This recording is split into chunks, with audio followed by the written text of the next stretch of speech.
All right, from the forechecking feast to the football feast and the front court feast, talking about the Timberwolves and their game 5 tonight on KFAN against the Lakers. That takes place about a half hour from now. A couple of segments on the Wolves beginning about 10:35. But as the football feast would go, as we have shared during the course of the radio show, anytime we get a chance to chat with Minnesota Vikings general manager Kwesi Adofo-Mensah, it's always a very chill, relaxed conversation, and that moment takes place right now from Twin Cities Orthopedics Performance Center. Great seeing you, man. Things well? Good to see you, brother. So anything new with your boys? And I'd like to ask you about your kids to start conversations each and every time we chat, and from a different angle this time because they'll continue to mature in age as we do these interviews. So I would imagine one of them probably has the fastball up to 50 miles per hour by now, right? The oldest, like I said the other day, loves ball, which has been so cool because, my wife was actually a really great hooper coming up, and it's kind of rekindled that in her. And so the other night we actually got to do a date night to the Wolves game. So as a guy, you get to do a date night, get to get points with the wife and go see a basketball game. So right. I'm a pretty lucky guy. But indeed, the kids are he's shooting every morning on his own volition. This isn't a overbearing parent situation, and it was really funny. Obviously, we've been going pretty hard lately for the draft, and the baby he knew mom and dad needed a night. So Sunday night, he slept his best. He's probably slept in 2 months. The next night he decided to run it back the other way, but no, it's been great. It's such a joy. The purpose and the passion you get from your family, your kids, it's something I've heard about and kind of experiencing now, and it's been a blessing. Just to think back to Sunday for a second, I love how you laid that out, how vein opening it was to a certain extent. You said we actually got a date night. Okay, now it's a day game, but still it's you two. Absence makes the heart grow fonder in a lot of different situations. And, of course, the Kwesi Adofo-Mensah covenant has reliable people to watch the children so you can relax. Can you just think for a second how great you felt? Now, forget the outcome and the excitement level of the game, and it was great seeing you at that game too, by the way. The crowd was super loud. But just after everything up to Thursday, Friday, and Saturday, then Saturdays you wake up Sunday, that's on the horizon. You got good seats. There's going to be some really good players playing right in front of you. That literally, it's hard for people of your ilk to find the smell the roses moments, or at least acknowledge them. That was one. That was one. And honestly, those are the ones where I actually can wake up and say, this is pretty, the 15-year-old inside of me who, had to work at his high school job to afford the 700 level seats in the Philadelphia arena is really, really just feels so grateful for the opportunities. And we've got great friends of the Wolves that take great care of us. And so, like to your point, there is some element of snapping the smell the roses, and just so appreciative of all the opportunities, all the great people who congratulated us on the draft. Just that was really heartwarming. Just all the hard work we do. It is nice to hear that from people. And then again, to have my wife be there enjoying, and she's into that game now. Like she's in there, talking scheme, talking ball. It's awesome. It's one of our favorite things to do. It's just a blessing. She saw passing game coming before passing game unfurled, right? So you got two on the wing, you got two down by the box and the point guard. So she's next to you saying, "Okay, Kwesi, here's the deal. They're going to be 2 picks down. They're both going to flash into the key, then come out. If that's not open, you're going to see a back pick, and that's where they're going to look for something called Jackson Hayes." That level of she's incredible the way she talks about the game, and then she'll ask me some interesting questions about team building. So it's actually a great way to bridge to talk about my work and sometimes some of the things I think of. And Tim Connolly, he's so great. He'll come down at halftime and talk to us. And my favorite moment was how much fun he was having. Mm-hmm. And I remember telling to Chelsea, I got to make sure I'm having as much fun as he was having. And now that was one of the best basketball games I've been to, maybe in my life, definitely in a long time. So obviously that was easier to be having fun, but just the joy that he had on his face, playoff game, playing it for it all, and he's just like, man, this is great. And so I want to make sure that when I'm in those moments up in the booth with my guys, and I'm appreciating those moments. Also, it wasn't a complete smell the roses moment because you were still thinking about work, talking about the draft on the drive there. It's a never-ending thing. I understand. But, in a fun way, just again, I'm so proud of the group. We accomplished what we wanted to accomplish, and ultimately, you don't know what that means. But we set forth goals, and we accomplished them. And at that basic level, I'm very proud. All right, last one on the Wolves fan line. And you're watching these games, aren't you? Very intently. Right, and you'll be watching tonight or listening on KFAN shortly after 9 o'clock. But tell me what you think about this. I feel like Minnesota took the best shot the Los Angeles Lakers can unfurl with this current iteration of the squad, and they still won. Do you see it that way? I mean, what an incredibly resilient performance that was. Every time the Lakers made a run to go up 10, and you forget what it's like to have two great players on the court, and Luka and LeBron, and how easy it makes it on offense. Minnesota plays so hard on defense, and there's just still going to be some open shots because you have to cover two elite players like that. And even in spite of that, they came back, they defended, they rebounded, they created shots on the other end. You talk about shot making. Nas coming off the bench. How about that? I mean, that was after a rough 3 quarters. I mean, awesome Jersey guy. So I'm always going to support him and just and then Ant. I mean, just the will. It's cool. We say this word dog a lot. I was talking to my wife about this, and that's what it looks like in the flesh. Just a competitive fury almost, that I'm not letting this team lose, and they're going to have to peel me off this court before they do. So to see that up close on a court with LeBron James and Luka Doncic, and to know that that's the baddest guy I thought on the floor in terms of mentality and will. Was a cool thing to watch. That Naz Reid point you just made, I mean, like say you were sitting next to J.J. McCarthy, your 22-year-old quarterback, really any player, but specifically the younger ones.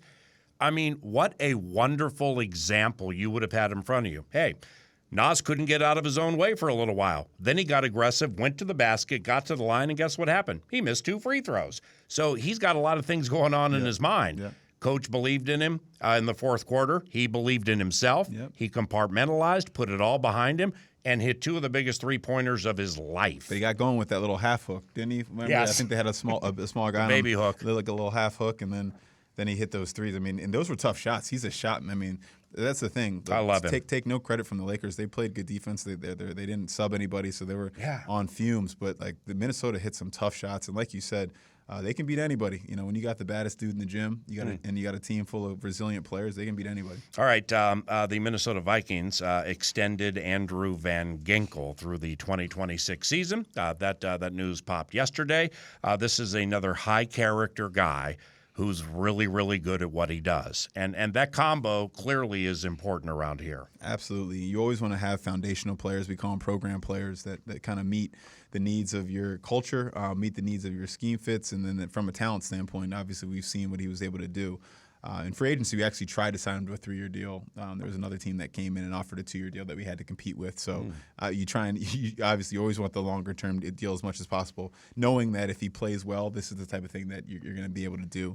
So look, we were excited to add a year, and also really to reward him for the year he had, so he would make more money this year. And we're excited about that group.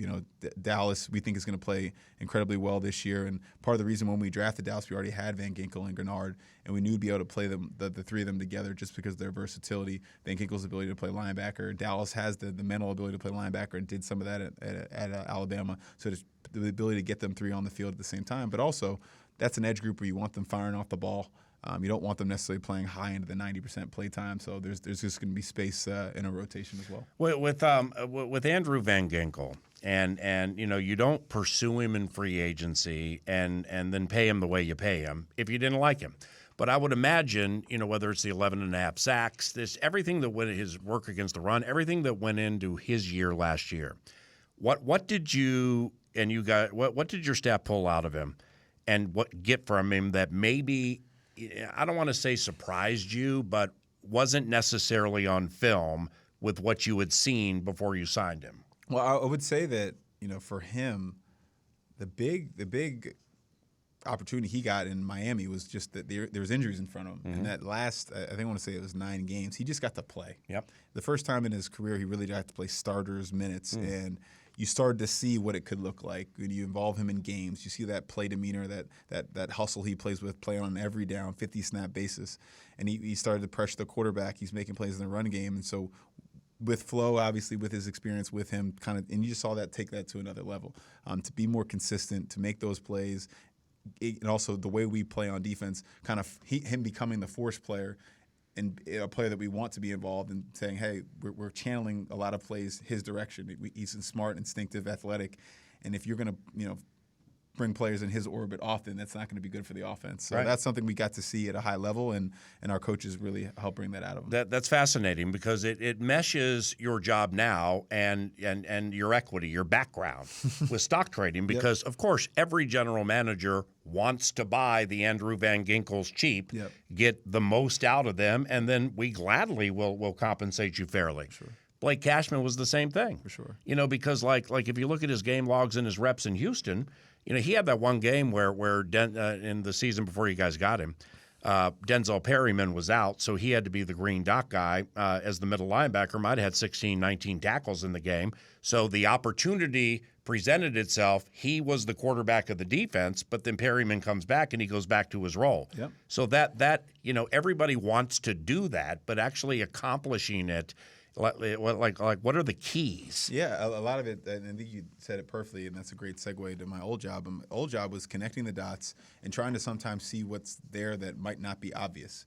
You don't get a chance to buy the stock or the commodity, whatever I was trading, where it's obvious, where we know why the prices are going to be high. Supply and demand makes it sense, or this company's got all these earnings. Like, you don't get the chance to buy Amazon when Amazon's already the biggest company in the world. You have to take the chance on them when they're not making any money. Right. And that's no different than in evaluating a player. We pride ourselves in being glass half full and trying to see what players can do. And we try and connect the dots and say, hey, if these situations happen, if this context happen, how could this player who looks like a fringe starter become a real starter? A starter be an impact starter? All those different levels, all the while knowing that our schemes and our coaches and our development are going to get the best out of people. Our training staffs, Tyler's staff's going to get the best out of them from an availability and performance standpoint. So a lot of that goes into the bet we're making, and you're just trying to, at the end of the day, win on the margins, as we always say, to get a player that everybody else is going to have to pay X, but you just want to pay X minus in a still respectable manner. And we're going to pay that because we were early, not because we're being disrespectful to the player. Mm-hmm. And then as they continue to prove themselves, we'll continue our contract with them going forward. Well, and that could be into 2025, that premise plays with Isaiah Rodgers, absolutely, the corner. However, what's interesting here is, like with Javon Hargrave and Jonathan Allen and Will Fries and Ryan Kelly, their stocks, I don't want to say that they've maxed out or topped out, but, to say with those guys at those stages of their careers, we're getting this sucker at $4, and I promise you it's going to be $13 by middle of the season. That's not necessarily the approach with them, right? Absolutely right. It's a portfolio, right? For day one of free agency, you're not getting, you're not missing. These aren't like hidden things, right? Will Fries was a very popular man for a good reason. He made himself into a really good player, sound in both phases. So that's not something that the Vikings kind of, we're predicting others. Now, first day of free agency can be, hey, this is a player that we still think is a center. Even though he's really good, we still think he's got a little bit more. So this contract will still be valuable to us for a lot of different reasons, because of his work ethic, for his contribution to our culture, all those different things. So those are smaller bets. Isaiah Rodgers, like you said, those can be a little bit bigger bets, or even the draft, for example, or CFA. All those are kind of the kind of, the flyers, the stock, the early stage stocks that you're getting where they haven't proved concept yet. Penny stocks. Penny stocks, yeah, sure. That's a good term. So it's just a portfolio decisions, and we welcome them all. Kwesi Adofo-Mensah, general manager of the Minnesota Vikings from Twin Cities Orthopedics Performance Center. I'm Paul Allen. Brett Blakemore produces back at the 651 Carpets Plus studios. And J.J. McCarthy had a press conference yesterday. He's such an engaging young man. I mean, from like the first time I met him here about a year ago after you drafted him, he has a hockey upbringing. And, doing this radio show as long as I have, I've had players from all sports on the radio show on a weekly basis or not. And the hockey players, maybe because they're like the fourth most popular of the core four of pro sports, that league itself, kind of a regional item in certain situations. They appreciate things that other people don't generally appreciate. And he's so engaging when he talks to the media and talks to people. Do you see it that way? He's such an earnest person. That's one of the things you you realize about him. We talk a lot about the perfect football player, players who, when they step between the lines, become different. They become like Ann Edwards, where they just, you're going to have to peel them off the floor before they lose a game. But the second they step outside those white lines, they're just earnest, good-hearted, good humans, want to care about people around them, all the charitable work he does, all the uplifting he does in this building. So I see it the same way. I really was impressed by the press conference he gave yesterday, and I texted him that you talk about alignment. We say that a lot, and that term, me versus myself. If you go back to my opening press conference, I talked about that. If you go back to Kevin talks about that. You go back to JJ, and that's the way that people like us can compete the way we do, but also be kind of affable, positive people, because my willingness to wake up and be the best version of myself has nothing to do with you. And so I don't necessarily want you to not be the best version of yourself. In fact, I'd probably prefer you do that so you can push me. So I'm going to wake up the next day and hold myself to a high standard. It's that continual pushing of yourself, that it's not about noise or narratives or other players. It's just about me. When it's all said and done, sitting on the couch and being like, I have no regrets. I have zero regrets about how I approached this career, about how it ended up. Because I couldn't have done anything else. And you talk about alignment between Kevin, myself, JJ, a lot of leaders on this team, and it's cool to see him just continue to live that. Okay, now whether with JJ, players here or players you've seen over the years, it's like, Harrison Smith, Jonathan Grenard, Brian O'Neill, Aaron Jones, and they all give JJ McCarthy glowing praise. Now, we've been around long enough to know whether it's elevator music or it's authentic.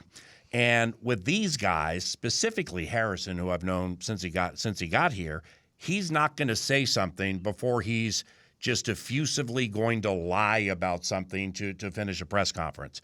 Now JJ turned 22 years of age 3 months ago and commands a room quite well. And they'll talk about the leadership traits that are developing, but the veterans can already see are present.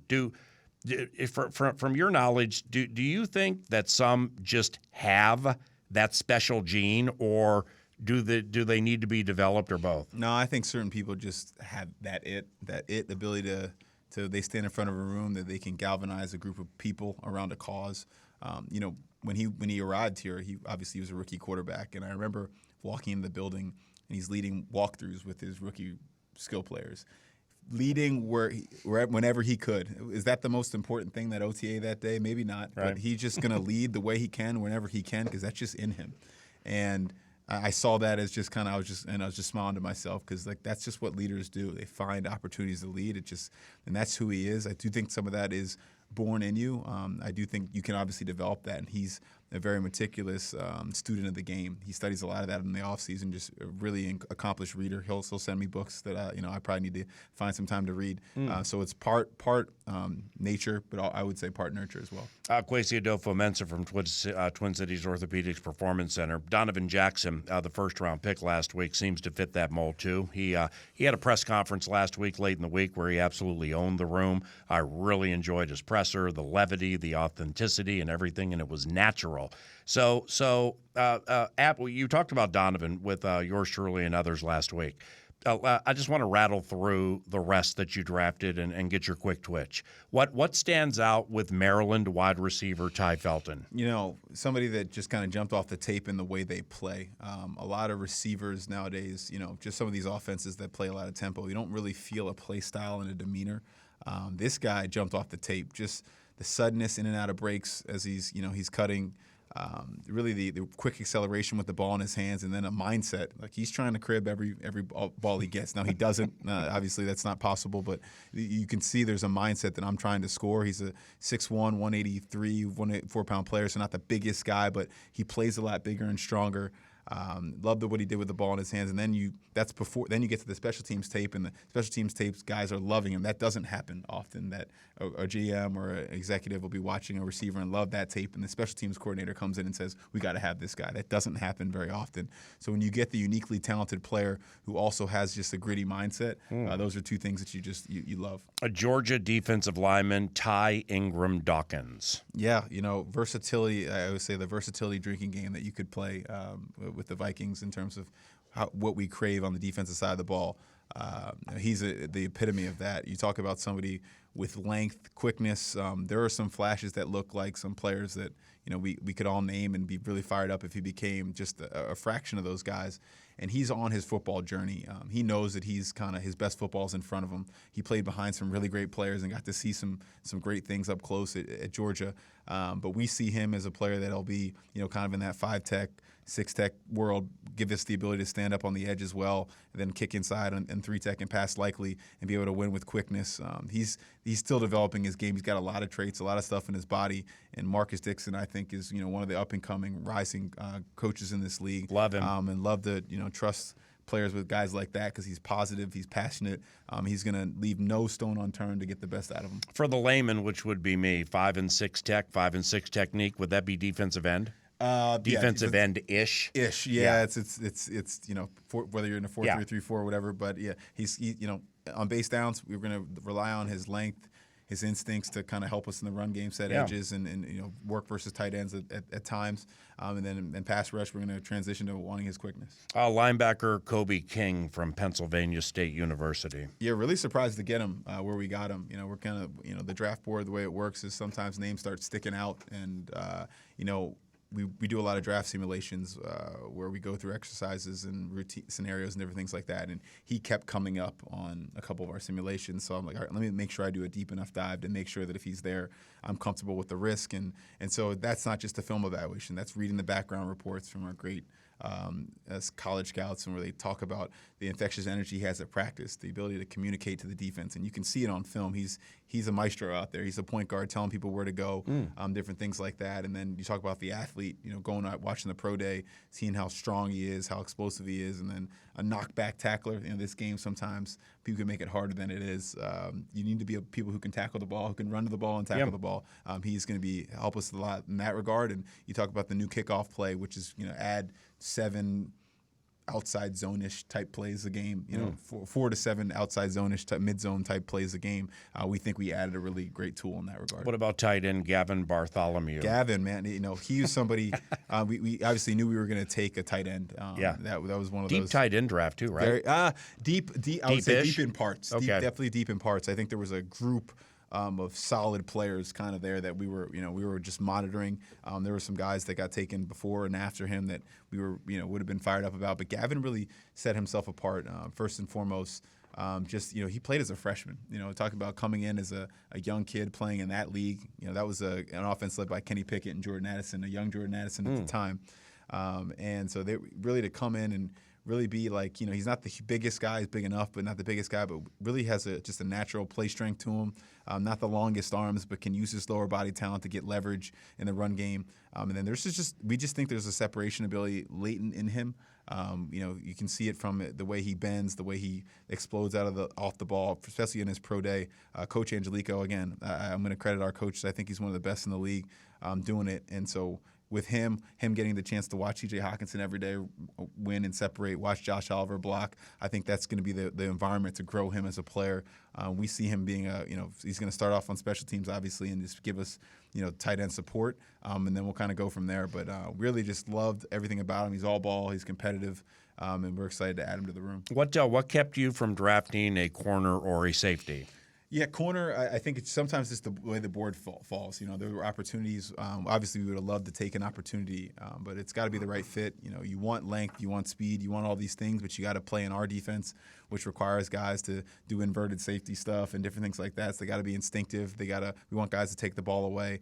And so there were opportunities to do it, but it's got to fit from that scheme, medical, all those things combined versus your other needs. And again, we were fired up with the guys in that room.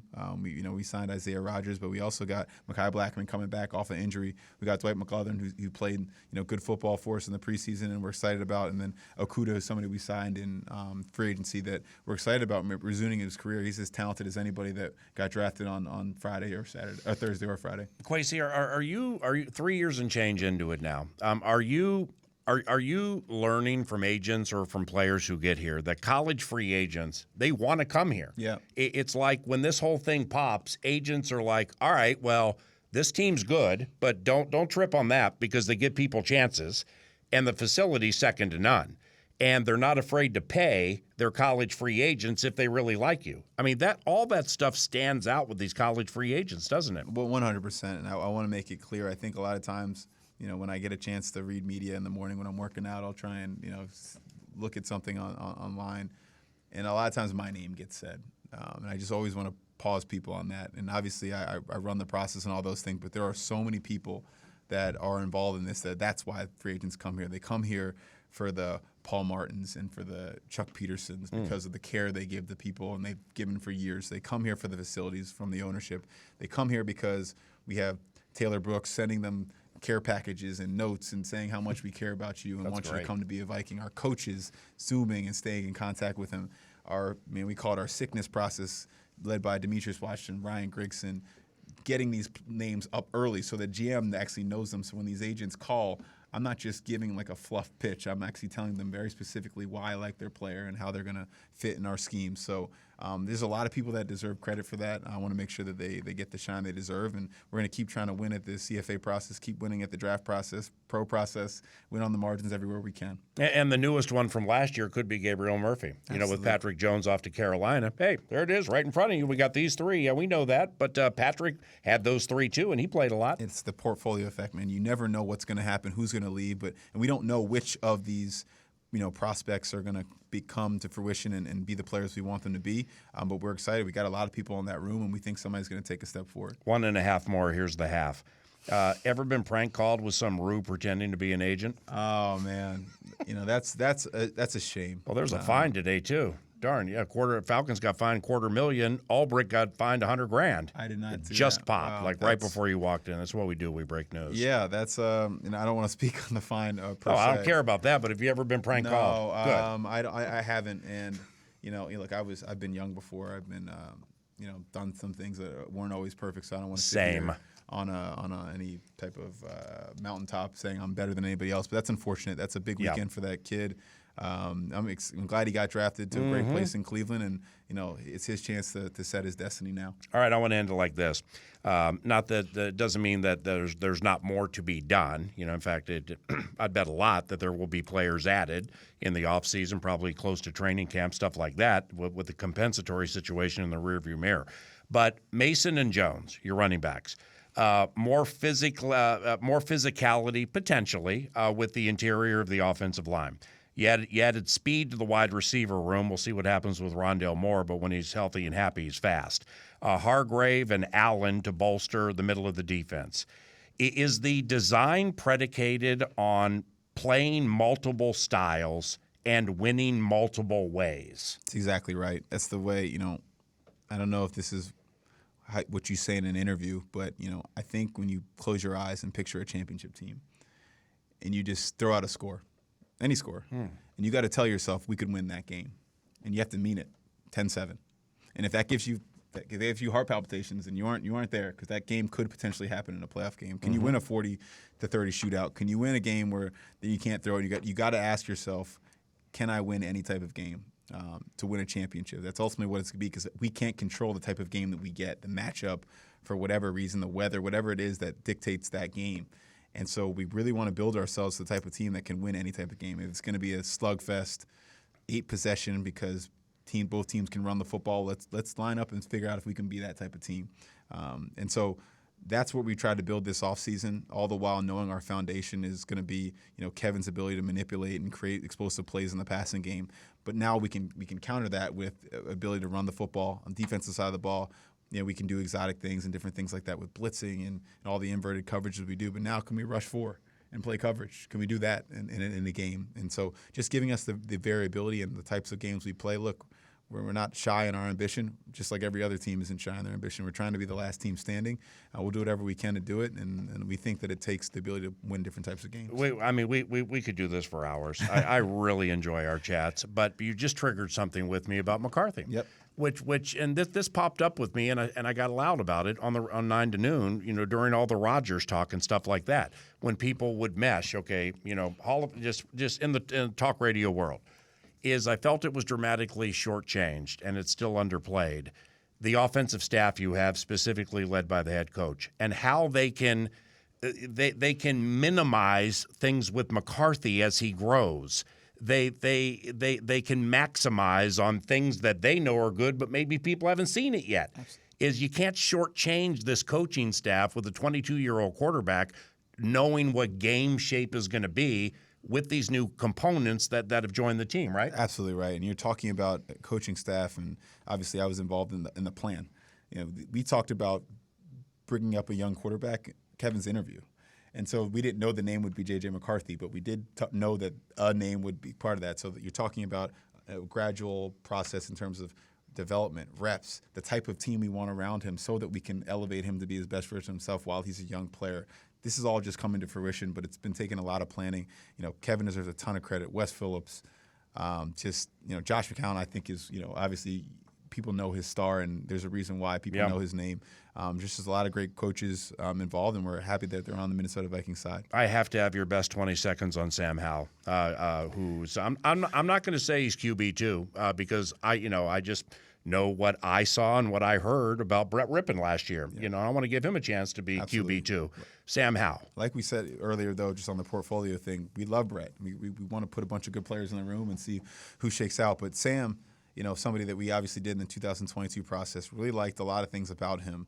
We just weren't at that position where we wanted to take a quarterback then. But, I got to see him play in Washington that year. I'm good friends with Martin Mayhew, the GM, so I would always hit him up and ask him about him. And there were moments there where you thought he was going to be the guy.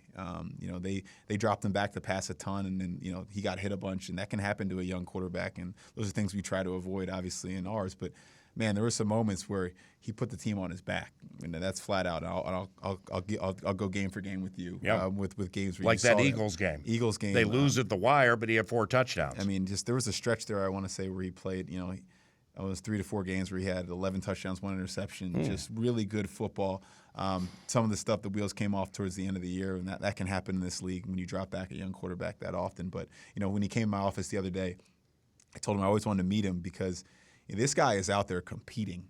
He's dragging 2 guys for a 3rd and 13 conversion, and he just walks back to the huddle. His teammates are going crazy, and he walks back to the huddle. I was like, I want to just make sure you had a pulse, man. You're and he right. just starts laughing. He's like, you're talking about the New England run, aren't you? And I'm like, he's like, yeah, my dad always taught me to, stay even keeled.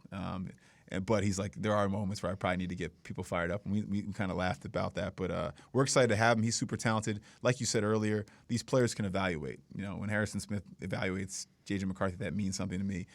We want them to make sure when the ball hits their hands or they see him play, they see him run, they know why we brought him in, and they'll know very quickly how talented this guy is. And we're excited to add him to the room. We think it's a really good quarterback room.